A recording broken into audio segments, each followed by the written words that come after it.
one man's voice has never stilled. That's Martin Jay, as I said, a former Lion, Lion, of Fleet Street, who joins me now. Martin, welcome back to the mother of all talk shows. It's always a pleasure to see you. Let's start with Britain, if we can. We both have a particular affection for Blighty. The rate of inflation by April is currently predicted, at least in the city, not yet by the Bank of England, to be not just double digit, but in excess of 20%. Mortgages just became unaffordable for large numbers of people, and people being forced out of their homes will, I think, quite soon become a reality. Gas and electricity has ballooned, notwithstanding any price caps, which we'll have to pay for in the long run in any case, beyond affordability. The price of petrol, diesel, foodstuffs, and so on. It's not looking good for the Liz Truss government in London, is it? No, and only a matter of days have passed since she's actually taken office. And from what I'm reading today, 70 MPs have already approached the 1922 committee with letters of no confidence. Luckily for her, the rules state that she cannot be the victim of an internal coup d'etat within the Conservative Party by backbenchers calling for her resignation, because she's given 1 year grace. The rules state you have 1 year in office before that can happen. But, you know, we've never had a leader in Britain in our political history who is so dim and who has come from such a, well, dubious background. I mean, Truss was originally a Lib Dem. She was a Remainer. She believed very strongly in staying in the European Union. And she also called for the overthrow of the monarchy. And then, you know, I suppose it's a testament to British politics that the old adage, only a fool never changes his mind, stands and is respected and lets people take the post that she does. But she has enormous pressure, unprecedented pressure on her to not only pull off a minor miracle, but to do it in a very, very short space of time. You know, she came to the podium with this promise of this magic formula, which people bought into, people accepted, people thought, well, at least the Conservative Party members thought could work. But unfortunately, excuse me, when you present yourself and your manifesto with a quick fix solution, essentially a fiscal policy, a radical fiscal overhaul, people expect that to happen immediately. And of course, that isn't going to happen. And I think in the last few days, the decision to shy away from the giants of the newsroom, like some of the bigger BBC journalists, the name escapes me of one in particular, but she's gone for smaller, lightweight local radio journalists just recently and got absolutely hammered, torn apart. It was like watching wild dogs pull apart a rabbit. I mean, limb from limb. It was just unbearable to listen to it. You know, she needs media training very badly, but she also needs to understand that media will hold her to account and media will expect her to deliver in a very short space of time. And that's not going to happen. That's just not going to happen. So as we... She didn't even, she didn't even have the basic knowledge, Martin, that on radio, silence is not an option. You cannot pause. You cannot have a Pinteresque pause on the radio. You have to fill the air with something. Yeah. She was completely out of her depth in those interviews. Yeah, and how long she got, you know, and how long can Britain really entertain this indulgence of, you know, going from someone like Boris to someone like Liz Truss, who is not very bright, doesn't seem to be very sharp, doesn't seem to really understand the issues. And from all I understand, I mean, it's so funny. You know, I'm practically a retired journalist. I mean, I don't really do the work that I used to do anymore. But I've discovered that 2 previous friends are now government ministers in the current government, and I know well, I won't name them. I know somebody within Downing Street quite well as well. And, the whispers that are coming back to me that she has deliberately chosen somebody to work on her media side who was, well, unremarkable, let's say, underwhelming. And I think that's a huge mistake. And I said in my Twitter timeline a few days ago, I think the media advisor in Downing Street is going to be fired and replaced very shortly by someone from Fleet Street, as you like to call it, the establishment, the media establishment in Yes, Britain. yes. We're old enough to remember Fleet Street, but we're also old enough to remember Anthony Barber, the last time a Conservative Chancellor went for boom without the fundamentals supporting that. Barber's boom in the 1970 to 74 Conservative government ended in disaster. For him personally, nobody other than thee and me even know who I'm talking about now, but ended in disaster for the Tory government. Ted Heath had to sit like Buddha on the benches opposite me in Parliament for decades afterwards as the ex-Prime Minister who was brought low by Barber's boom budget. Yeah, and I mean, I actually don't remember that. It didn't quite feature as I was 9 or 10 years old at that time. But also John Major, if we think about John Major facing the pound falling through the floor as well, through the Chancellor's foolish decisions at that time to pull out of the ERM. We're living in a new era, a new generation of youngsters, a new generation of people who don't read newspaper articles anymore, only read headlines. We're becoming dumber. We don't read books. And there is a certain element of instant satisfaction we require from our politicians now. We expect them to be really erudite and alert and wary of the issues. Unfortunately, we haven't got that with Truss. So the question is, how long does it take before the party starts to implode and she could be convinced to fall on her own sword in the next couple of months and to resign? That's the only option, I think, which is on the table, is whether people actually around her will convince her that she hasn't got what it takes to be a prime minister of a country with an economy imploding, largely because of a number of factions. I mean, Brexit and COVID all have an impact on the economy, but to sign up to this preposterous notion that as Western countries, as NATO members, that we should sanction Russia on oil and gas, the same oil and gas that we so badly need,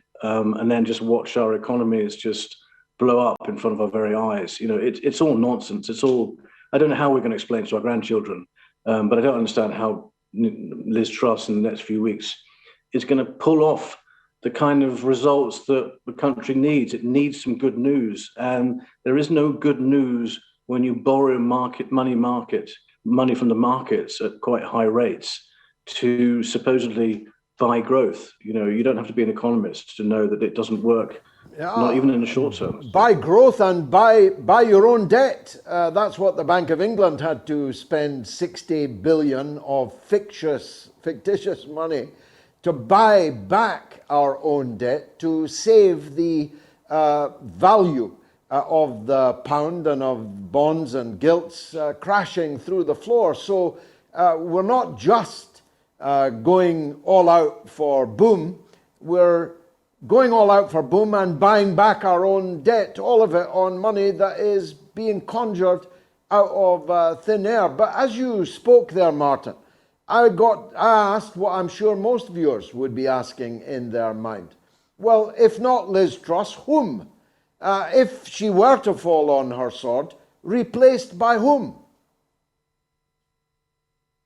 I don't know, George. I'm not that up to speed on British politics, but it may not be somebody so obvious. It may not be one of the cabinet members that have been in the media spotlight. It may be someone who has an economics background or a business understanding who can put the economy back into place. We've got an incredibly important date coming up in October the 14th, where the Bank of England basically stops buying treasury bonds, and that's its cutoff point. And that will be a crunch day. That will be a day where I think the media will turn on Liz Truss again and all stick their knives into her, and that'll be a wake-up call for the Conservative Party. So many backbenchers are getting skittish. They're thinking we're not going to make it to the next general election. This is handing Labour power on a plate, and when the next general elections come, if we don't have a strong leader. And I think one of the whispers I've been hearing also from insiders in Downing Street is that it's going to sound like a conspiracy theory and rather far-fetched, but some people are saying this was part of a plot to actually get Boris to come back. When they realised that Boris had to go because of MPs who were so worried, even though he had a lot of support from the membership. People are saying this is all part of the big plan for Boris to come back in opposition when the Conservatives lose the next general election. And I think I believe that. I think there is some truth in this. I think it makes sense entirely. I mean, even if you read the reports and how journalists have quoted Boris, he's not stated that he doesn't want to come back. He has hinted he wants to come back into politics. And, we're living in the era of comeback kids, aren't we? Trump is probably going to come back. We thought Berlusconi might in Italy. There was good money on him to do that. In the end, he didn't. So I think Boris may well be one of those comeback prime ministers that we can expect in the future at some point. But I can't see Liz Truss getting to the next general. I just can't see it. I can't see her getting to October the 14th. But hasn't the media, your former colleagues, decided on Keir Starmer in the way that in 1997 they decided it was time for a Labour Party in safe, neoliberal, neocon, pro-imperialist terms? So Tony Blair, having cleansed the Labour Party of its former self, persona, it was safe to give power to him. Hasn't Fleet Street and the television companies decided now to do that for Keir Starmer? I don't think they've decided to do that. I think what the difference is between that time span that you just sketched out is that when you go back to Tony Blair's day, I think that was 1997, if I remember correctly, newspapers, media giants led their readers. They led their readers with their opinions, their big ideas, and they brought in the best people, the best opinion writers, the best journalists to present those ideas on a daily basis. So you would lead your readership. We've done a complete 180 degrees on that now. Media does not do that anymore. Media follows popular opinion.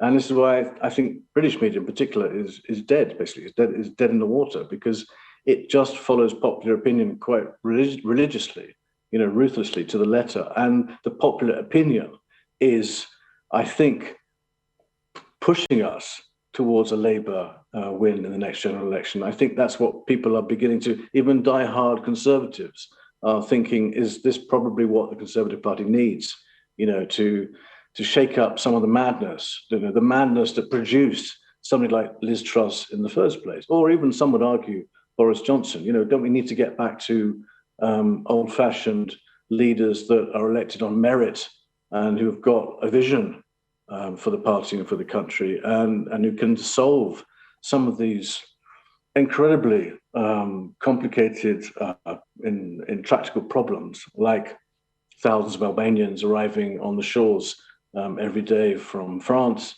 the economy, climate change, the environment, and our international agenda. We need to get back to being a player. We're no longer a player anymore. We're a very, very junior partner to America on the world stage when we talk about security, defense, and tackling terrorism and so forth. The Conservatives need somebody who can actually make that happen again. I'm not sure it's Boris Johnson. I'm wondering if he's had his time, whether he can reinvent himself again. He likes to compare himself to Churchill, and Churchill came back. I was going to say, if you remember, well, you won't remember, you're not that old. Churchill came back in 51. No, but I know he came back many times. Yeah, he came back in 51 and wasn't as good a prime minister the second time round. He ratted and re-ratted. He was a liberal, then a conservative, then a conservative and unionist again. He was a man of many parts. Isn't Boris really playing at being Churchill. He's as much Churchill as an actor playing Churchill would be, a Kenneth Branagh. Yeah, that's exactly it. Yes, he's acting at being Churchill, and he's banking on, a lot of people not being of the age or even knowing too much about Churchill. He's just banking on a snapshot, a postcard of Churchill, and forming a vague resemblance to him. But I think, we are living in an era, though, of very, very weak politicians, very weak leaders all around the world, particularly in Europe.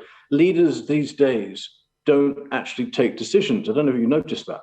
They always, these days, defer decisions to cabinet members. So if things go wrong, they can fire people and they can always remain in power. And Boris did that an awful lot. He never actually took hardcore decisions.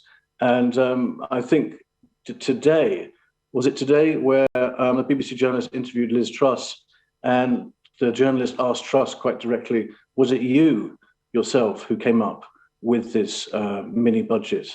And she said, no, it wasn't. It was my chancellor. And I think that really tells you everything you need to know about Liz Truss and how she has just slotted into this new fad of governance, which is to not really govern, not really to make tough decisions. And that's one of the reasons why we're in the mess we're in with Ukraine, because nobody has got the balls to stand up and say, look, we need a joined up thinking, more sober approach to the war with Russia, with Putin, because we simply can't afford it. I always argue with people on Twitter about, whether you're pro-Russian or you're not pro-Russian. I always argue it's not really the point. When we go to war as a nation, surely the first question that a leader should ask is not necessarily, is it a moral right? Is it the correct thing to do? But can we actually afford it? Do we actually have the money in the bank? Because wars are incredibly expensive. And leaders of countries these days, and Boris was no exception, leaders never ever think when they go into wars that there'll be long wars. They always assume it'll be over in a couple of weeks or a couple of months. They never have a contingency plan. They don't listen to their military advisors to say, actually, this war could go on for quite some time. Have we got the money to cover it? So I think that's also a huge issue now for the Prime Minister. And Liz Truss, unfortunately, is not that smart and is not able to actually join up all the dots herself and realize that, the smartest thing for Britain and for Germany and for France is to work out a situation where these sanctions can be reversed and we can accept that Putin is maybe our enemy, but we have to get along with him and accept that for the moment we need the rationally priced energy. As we've gone to the Algerians, we've gone to the Libyans, we've gone to the Qataris, and they don't have enough in stock, and they're not going to upset their present customers. So we've gone through all the ideas. We've gone through everything that we can do on that scale. So you'll recall, even though you correctly pointed out you're not as old as me, but by jingo, if we do, we've got the men, we've got the money too.